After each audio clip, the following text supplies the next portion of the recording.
അപ്പോൾ ഇന്നത്തെ റെസിപ്പി എന്ന് പറയുന്നത് ഒരു ബീഫ് വരട്ടിയതാണ്. തട്ടുകടയിൽ നിന്നൊക്കെ കിട്ടുന്ന അതേ രുചിയിലാണ് ഇത് ഉണ്ടാക്കിയെടുക്കുന്നത്. അതിനായിട്ട് ആദ്യം തന്നെ ഒരു കുക്കറിലോട്ട് കഴുകി വാരിയെടുത്ത ബീഫ്, കുറച്ച് ഉപ്പ്, മഞ്ഞൾപ്പൊടി, മുളക് പൊടി, മല്ലിപ്പൊടി, കുരുമുളക് പൊടി ചേർത്ത് നന്നായിട്ട് ഇളക്കി കുറച്ച് വെള്ളവും കൂടെ ചേർത്ത് നമുക്കത് വേവിക്കാൻ വേണ്ടി വെക്കാം. ഒരു 3/4% വേവൊക്കെ ആകുമ്പോൾ അത് മാറ്റി വെക്കാം. പിന്നെ ഒരു ചട്ടിയിലോട്ട് എണ്ണ ചൂടാക്കി വറ്റൽമുളക്, കറിവേപ്പില, ഇഞ്ചി, വെളുത്തുള്ളി, പച്ചമുളക്, ചെറിയുള്ളി ചേർത്ത് നന്നായിട്ട് ഇളക്കി ഉപ്പും കൂടിയിട്ട് വഴറ്റിയെടുക്കാം. ഇതൊക്കെ നന്നായിട്ട് വഴന്ന് വരുമ്പോഴത്തേക്കും നമുക്ക് പൊടികളായിട്ട് മഞ്ഞൾപ്പൊടി, മുളക് പൊടി, കുറച്ച് ഗരം മസാലപ്പൊടിയും കൂടെ ചേർത്ത് ഇളക്കി ആ ഒരു പച്ച മണമൊക്കെ മാറി വരുമ്പോഴത്തേക്കും നമുക്ക് വേവിച്ച് വെച്ച ബീഫും കൂടെ അതിലോട്ട് ചേർത്ത് കൊടുക്കാം.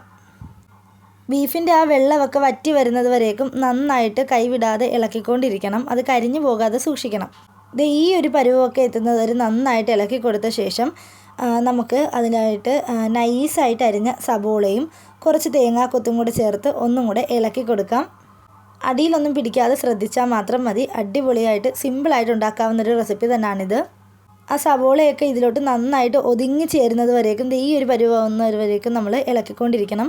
അടിപൊളി ടേസ്റ്റാണ്. എല്ലാവരും ഒന്ന് ട്രൈ ചെയ്ത് നോക്കിയിട്ട് ഫീഡ്ബാക്ക് അറിയിക്കണേ. അപ്പോൾ അടുത്ത വീഡിയോ ആയിട്ട് പിന്നെ കാണാം.